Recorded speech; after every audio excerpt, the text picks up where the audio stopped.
যেহেতু আপোনালোকে গম পায় চাবুৱা ঐতিহাসিক গল্ফ ফিল্ড যেটো নেকি 2019 চনত ইয়াত আপোনাৰ বিভিন্ন ধৰণৰ মদ ড্ৰাগছ বেয়া বহুত ধৰণৰ বেয়া কামবিলাক ইয়াত হৈ আছিলে সেই সময়ত আৰ্চাৰ এক বৃহত্তৰ প্ৰতিবাদৰ ফলত সেই কামবিলাক বন্ধ হৈছিলে বেয়া কামখিনি আৰু লগতে সেই সময়ত ইয়াত মানে অবৈধভাৱে মাটি দখল হৈ আছিলে গল্ফ ফিল্ড যেটো গল্ফ ফিল্ড সেই গল্ফ ফিল্ডৰ অবৈধভাৱে মাটি দখল কৰি আছিলে বিভিন্ন দুষ্ট চক্ৰই ইয়াত তো সেইটো সময়ত আৰ্চাৰ প্ৰতিবাদৰ ফলত 2019 চনত 144/145 ধাৰা প্ৰণয়ন হৈছিল সেই ধাৰা জিলা দণ্ডাধীশ মহোদয় আৰু জিলা উপায়ুক্ত মহোদয়ৰ নেতৃত্বত সেই ধাৰা ইয়াত প্ৰণয়ন কৰা হৈছিল আৰু আমি গম পাইছিলোঁ যে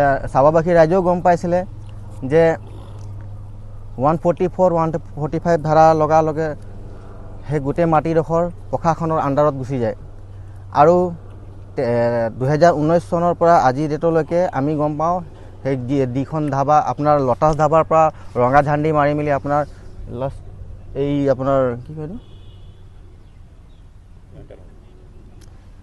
এই গল্ফ ফিল্ড আপোনাৰ শেষলৈকে ৰঙা ঝাণ্ডি মাৰিছিলে তাৰপিছত সেই ৰঙা ঝাণ্ডি মৰাৰ পিছত আমি তাত কোনো ধৰণৰ মানে কনষ্ট্ৰাকশ্যন হোক বা কোনো ধৰণৰ এক্টিভিটিজ সব বন্ধ কৰা আছিলে যেহেতু কোনো ধৰণৰ আমি সিদ্ধান্ত নোহোৱালৈকে সব ধৰণৰ কাম কাজ বন্ধ বুলি ঘোষণা আছিলে কিন্তু তেনে প্ৰতিফলত আমি দেখিব পাইছোঁ যোৱা 2 মাহমান আগৰ পৰা আপোনাৰ চাবুৱাৰ পুঞ্জীপতি ব্যক্তি উজ্জ্বল বৰুৱা নামৰ এজন ব্যক্তিয়ে তেওঁ পেট্ৰল পাম্প নিজৰ যিখন ধাবা ষ্টে লাগি আছিলে সেই ধাবা ভাঙি তেওঁ নতুনকৈ পেট্ৰল পাম্প এখন নিৰ্মাণ কৰিবলৈ আগবাঢ়িছে ইতিমধ্যে 80% তেওঁৰ কাম আগবাঢ়িয়ে গ'ল তো তাৰ বিৰুদ্ধে আমি 29 তাৰিখ 11 মাৰ্চ 2025 চন তাৰিখে জিলা উপায়ুক্ত মহোদয়ক এখন স্মাৰক পত্ৰ প্ৰদান কৰিছিলোঁ সেই স্মাৰক পত্ৰ প্ৰদান কৰাৰ পিছত আমি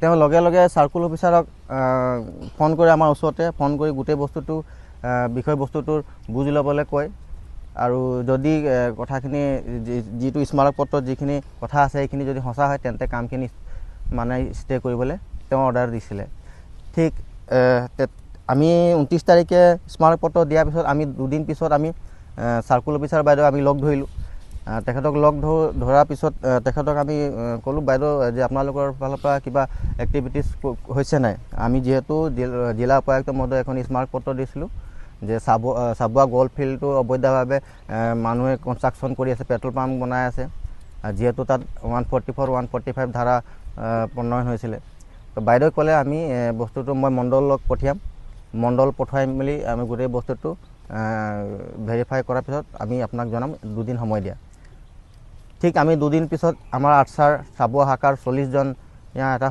হজাতি দল গৈ মেলি আমি সাৰ্কুল অফিচাৰ বাইদেউক আমি লগ ধৰোঁ আৰু তেখেতক আমি এটাই প্ৰশ্ন সুধিছোঁ বাইদেউ এই মাটিডোখৰ উজ্জ্বল বৰুৱাৰ নামত আছে নে বাগানৰ নামত আছে নে গল্ফ ফিল্ডৰ নামত আছে তো বাইদেউ কৈছে এইটো সম্পূৰ্ণ মাটি বাগানৰ মাটি তো বাইদেউ আমি তেতিয়া প্ৰশ্ন কৰিছোঁ বাইদেউ যে এখন পেট্ৰল পাম্প বনাব যাওঁতে তেওঁ নথিপত্ৰ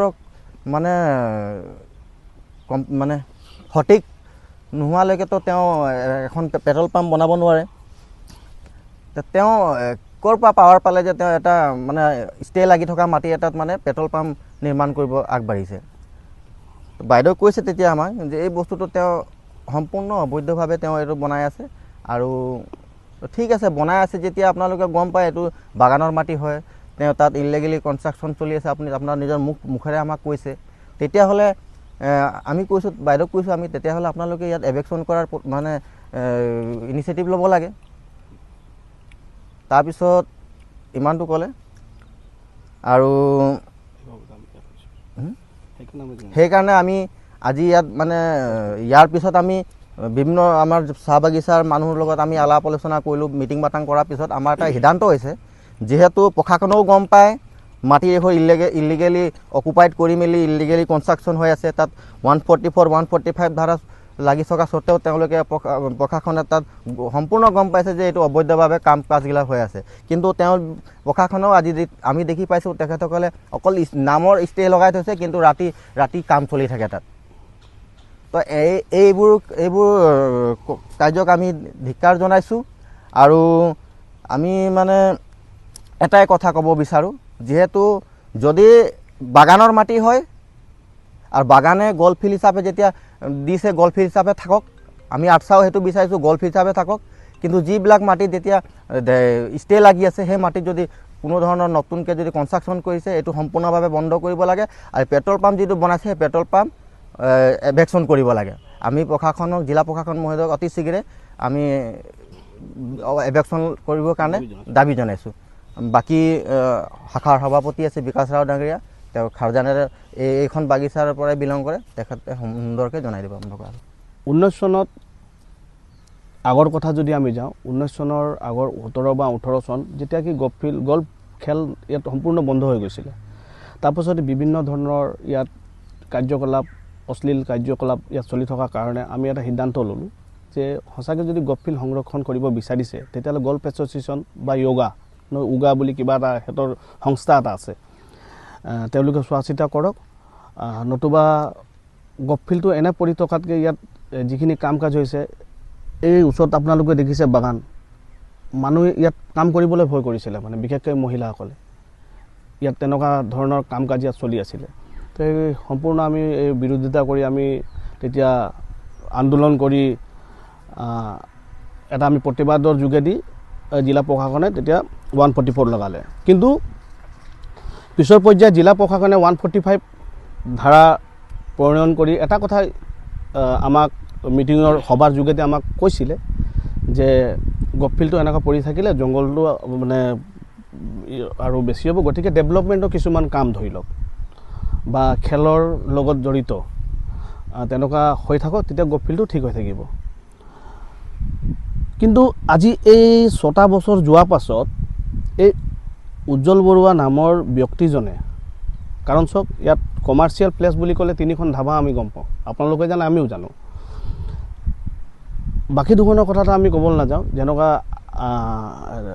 আমি তেওঁলোকে একো কাম কাজ কৰি আমি দেখি পোৱা নাই। কিন্তু এই প্ৰশাসনৰ বুঢ়া আঙুলি দেখুৱাই উজ্জ্বল বৰুৱা নামৰ ব্যক্তিজনে ইয়াত পেট্ৰল ডিপু কেনেকুৱা ইয়াত মানে পেট্ৰল ডিপু ইয়াত কামখিনি আৰম্ভ কৰিছে। আৰু আমি ভাবোঁ ইয়াত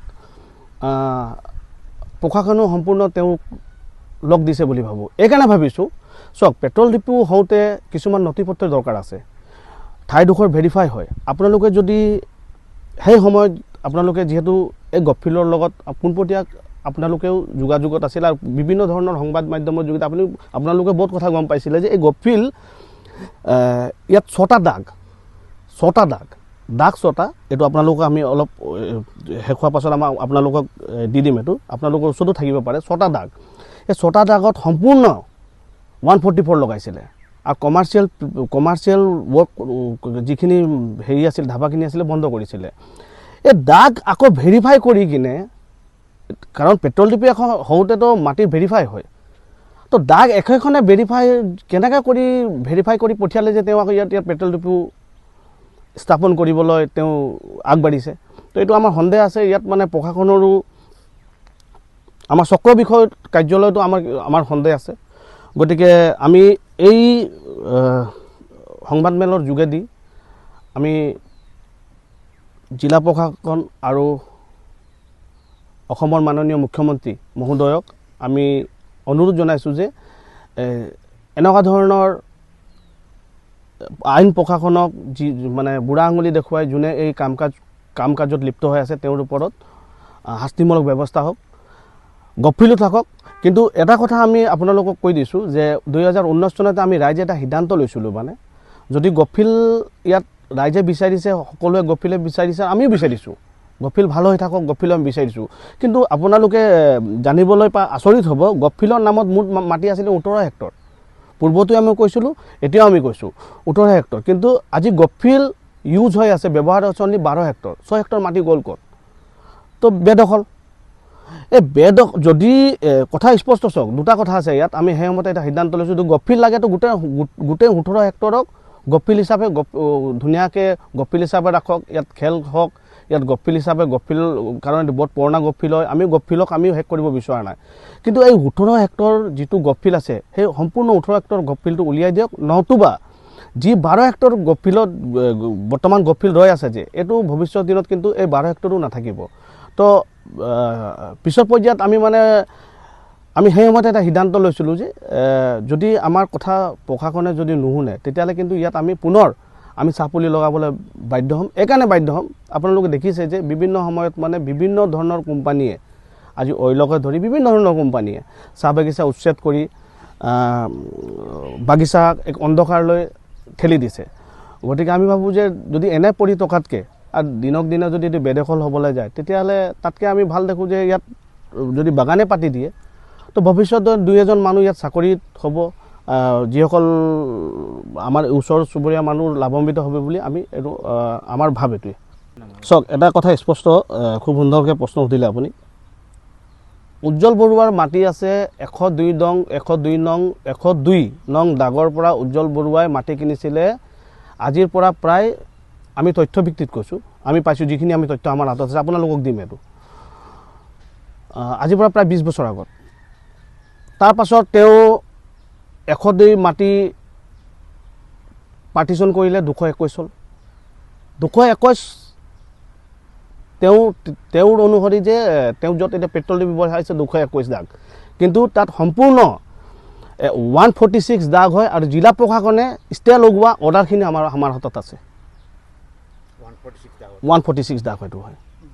গপ্ফিলৰ ভিতৰৰ কথা, গপ্ফিল যেতিয়া আমি জিলা প্ৰশাসনক আমি সমজাই দিছিলোঁ আৰু জিলা প্ৰশাসনৰ আণ্ডাৰতে গপ্ফিলটো বৰ্তমান 6টা বছৰলৈকে আমি দেখিলোঁ। গপ্ফিলৰ বাহিৰত যদি খনন হৈছে তেতিয়াহ'লে এইটো বাগানে জানিব, আৰু গপ্ফিলত যদি কিবা যদি তেনেধৰণৰ যদি কাৰ্যকলাপ যদি চলিছে তেতিয়া ডেফিনেটলি প্ৰশাসনে গম পাব এইটো, আৰু প্ৰশাসনৰ নেতৃত্বতে বা প্ৰশাসনৰ অৰ্ডাৰতে এইখিনি কাম কাজ হৈছে বুলি ভাবোঁ।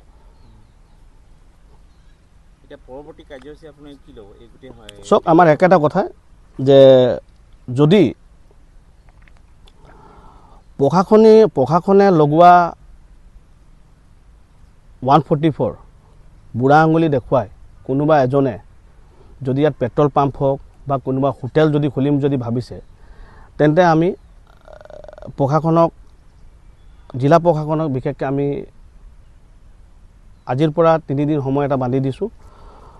3 দিনৰ পাছতো যদি চক ষ্টে লগাইছে বৰ্তমানলৈকে আমি গম পাইছোঁ, আৰু আমি পৰিলক্ষিত হৈছোঁ যে তাত এতিয়াও নিশাৰ সময়ত কাম কাজ চলি থাকে। তো গতিকে আমাৰ একেটা দাবী আছিলে যে অহা 36 ঘণ্টাৰ ভিতৰত যদি সম্পূৰ্ণ এইটো এভেকশ্যন যদি নকৰে তেতিয়াহ'লে কিন্তু এই 36 ঘণ্টাৰ পিছত কিন্তু আমাৰ বাগিচাৰ সমূহ এদিন বন্ধ কৰি ষ্ট্ৰাইক কৰি আমি গপ্ফিলত আহি আমি পুলি লগাবলৈ, ঠিক আগৰ দৰে পুলি লগাবলৈ আমি বাধ্য হ'ম।